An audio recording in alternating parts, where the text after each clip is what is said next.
Well, good morning. Just walked on the treadmill, and the river gauge this morning is 7.8, I believe. 7.89, somewhere in that range. Yesterday it was 8.39, I believe. Or 8, maybe that was the day before. At any rate, it's going down. Looks like it's going to be a little muggier and a little warmer today. I should be out today, and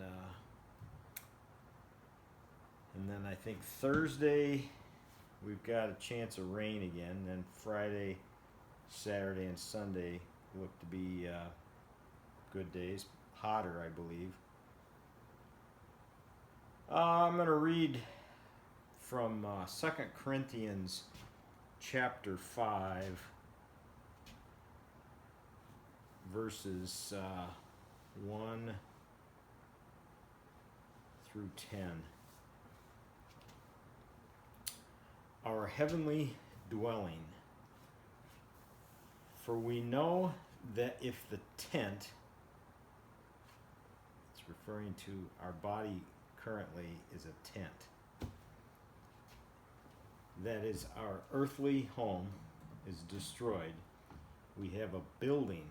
I think I've said this before. We're going from a tent to a building.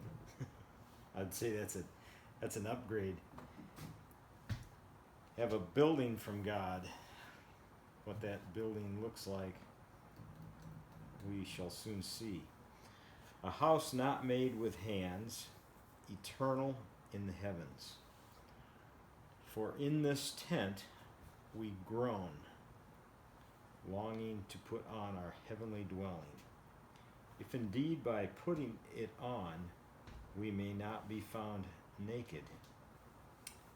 Referring to after the fall, Adam and Eve knew they were naked.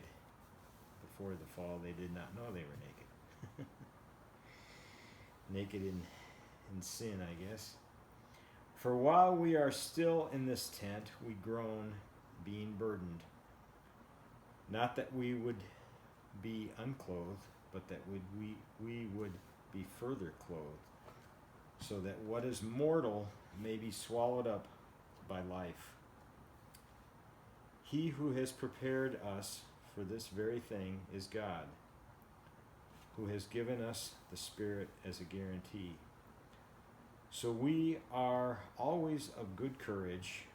We know that while we are at home in the body, we are away from the Lord, for we walk by faith, not by sight. Yes, we are of good courage, and we would rather be away from the body and at home with the Lord. So whether we are at home or away, we make it our aim to please Him. For we must all appear before the judgment seat of Christ, so that each one may receive what is due for what he has done in the body, whether it good or evil.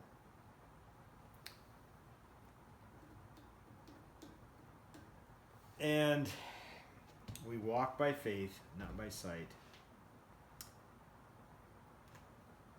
This body is a tent.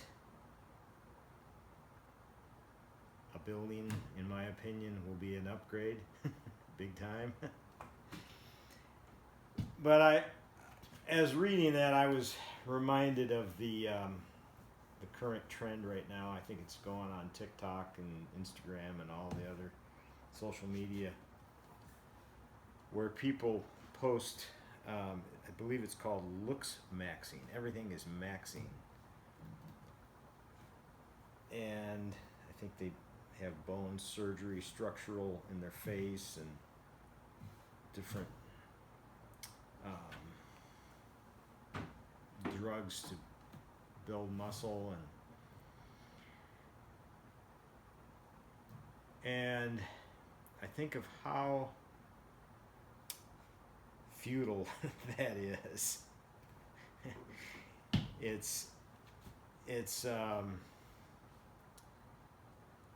moment, you know, like when you think about a moment, that moment's gone already. And how fleeting the moments, and how much time and effort is spent trying to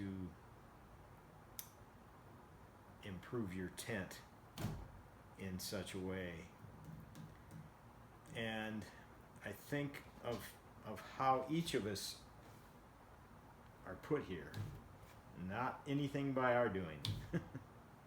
Not anything by our doing. The Creator put us here. In fact, I've mentioned this before. The miracle of life equals the miracle of rising from the dead. There's no, in my view, there's no difference other than the fact that the one is commonplace. Here, let me read the quote. Blaise Pascal had a quote on it. What grounds have they for saying that no one can rise from the dead? Which is harder, to be born or to rise again? That what has never been should be, or that what has been should be once more? Is it harder to come into existence than to come back? Habit makes us find the one easy, while lack of habit makes us find the other impossible. Blaise Pascal. I've got a few of my favorite quotes of his on this sheet that I often refer to. So, the building, the heavenly building, the heavenly dwelling. Oh, what a thing to ponder. What an amazing thing to ponder. Alrighty, I will see you on the river, hopefully. I hope this video finds you all well, and you all have a great day. God bless.